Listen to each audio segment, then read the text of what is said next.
Hi, I'm Hank Hallowell, the chairman of the exhibit committee at the AACA Museum in Hershey. And today we're going to talk about Studebaker Corporation, and in particular their post-war production and their final years from '53 to '64 when they closed down the South Bend assembly plant. We'll also take a look at what happened to Studebaker, because unlike common folklore, they did not go out of business, they didn't go broke. They continued on all the way into the '80s. And we'll talk about the different products that they made.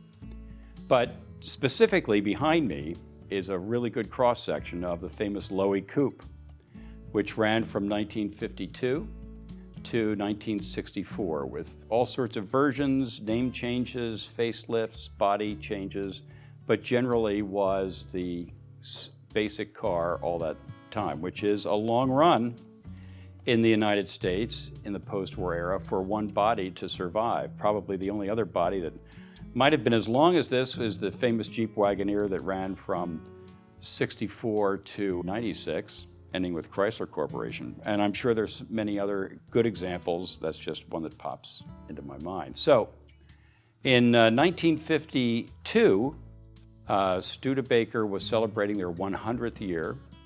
It was a large centennial celebration. They were full of hope for the future, which sadly wasn't going to last very long.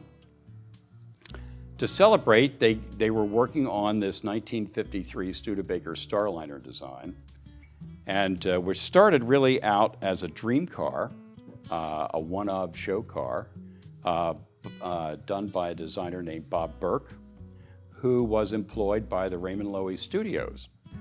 It's known as the Loewy Coupe, kind of a misnomer because Bob Burke actually is the one who designed the car under the direction of Raymond Loewy.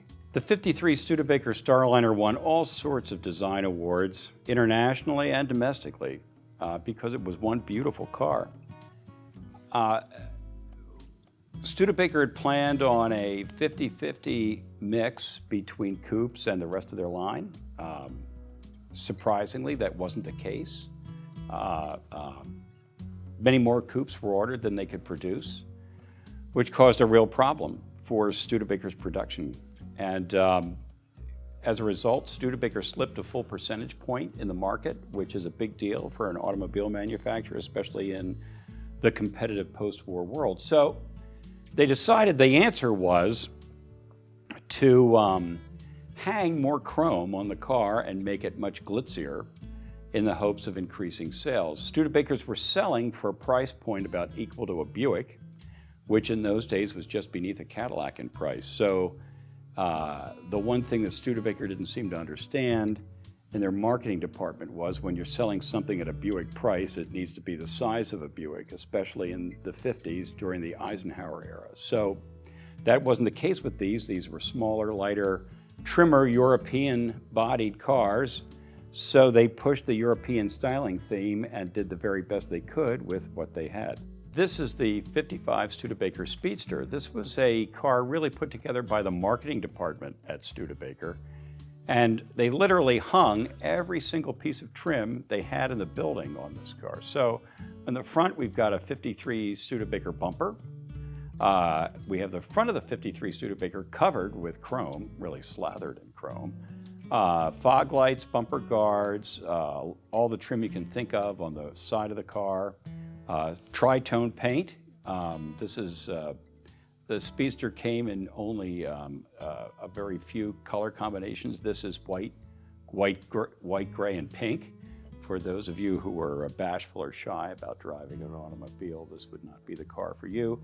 The interior is really special. It has its own dash, machine turned, with skip stitching, really incredible upholstery. Looks like it's out on a motorcycle. And they rushed it into production, as Studebaker did so many times, and forgot about a glove compartment. So instead of a glove compartment, there's a little pouch on the kick panel for you to put your owner's manual in and a couple of road maps, and that's about it. This was an interesting styling example, and it lasted just 1 year 1955, but pay special attention to the trim. This was powered by a 259 Studebaker V8. This is a 1957 Golden Hawk, and it's a great example of really the family of Hawk automobiles that Studebaker developed in '56, following the Studebaker Speedster in '55. The Hawk lineup was an idea to put forward a family of sports cars that could actually hold a family. So these were 5-passenger cars, 3 in the front, 2 in the back, which is obviously the opposite of what you would think today. And their competition was, in this case, the other fastest car for 1957. This is a '57 Chrysler 300C, 375 horse, 392 Hemi V8 dual quad. At the top of the Hawk pile of models was the Golden Hawk. This car is powered by a supercharged 289 V8. And they found out when they put the supercharger on the car that it wouldn't fit under the hood, so they simply cut a hole so it would clear. And they added a fiberglass piece on the top, which is the difference between metal and fiberglass. And that's what you do when you don't have a lot of money and you have to do something fast. They were very creative at Studebaker in South Bend. They added the fins on the back and added some more trim, and voila, you have a totally new, different looking car. And the Hawk was a bit of a success for Studebaker, and they stuck with it, changing the names of the car from, Golden Hawk, Power Hawk, Silver Hawk, Sky Hawk. There were a lot of Hawks. Finally, by 60, they just went with the name Hawk for 61 and 60 and 61. By then, production was down to about 3,500 cars, plus or minus a year. Pretty low for a major company. And that brings us to the final chapter of the Lowy Coupe. This is a 1964 Studebaker GT Hawk.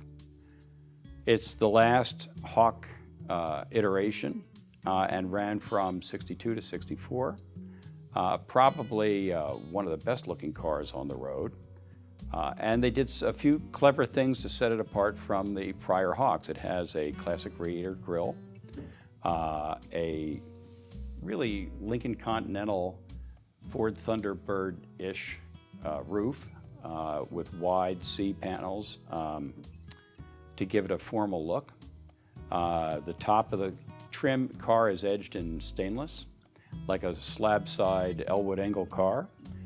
But really underneath it all lurks the 1953 body, which at that point, in this case, was 11 years old. But it didn't look it because it was such a great design to start with. It's the fenders interchanged with a 53.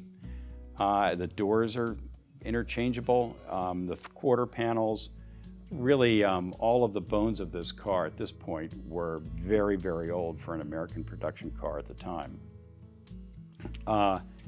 It's competed with Avanti in the Studebaker lineup. This was its family-sized personal car versus the Avanti as the sports car. But again, it was fighting for limited showroom space. There are about 1,400 of these made in '64.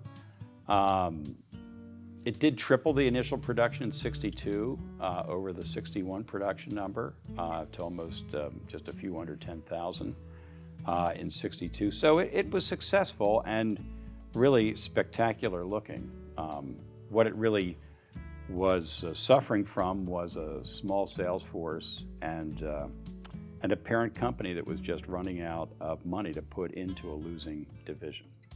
This is a shot of Studebaker's production facilities in 1952 for their 100th anniversary. Every dealer got one of these to hang in their showroom. This is their main plant in South Bend, which really had everything concentrated in one small area: the foundry where they built the engines, the engine manufacturing plant, the body plant, engineering, the executive offices and final assembly.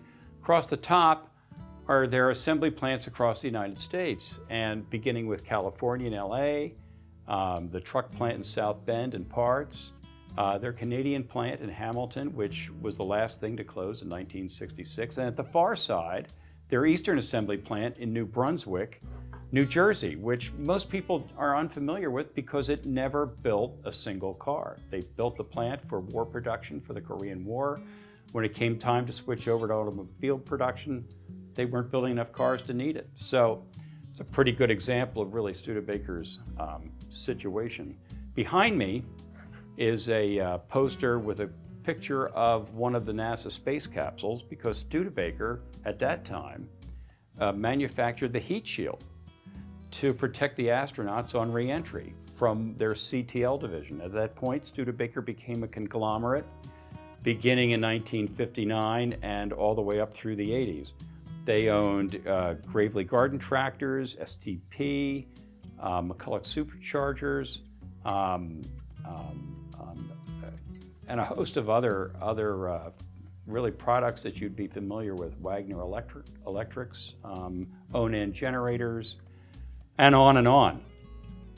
And that's how Studebaker survived. They diversified their way out of the automotive business and into a collection of companies as a conglomerate, eventually closing the automobile division, but continuing on for another 20 years in a profitable situation for their shareholders. So if you were a Studebaker stockholder, all you had to do was nothing, because the board of directors was working very hard to make sure you got your equity back.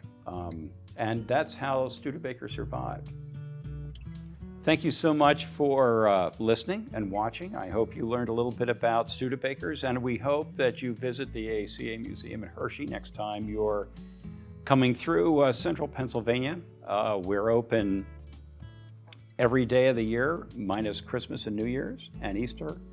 And we have a 70,000 square foot facility with over 100 cars on display. Our exhibits change every 6 months. So you can always come back and see something new, and we hope you'll visit us soon.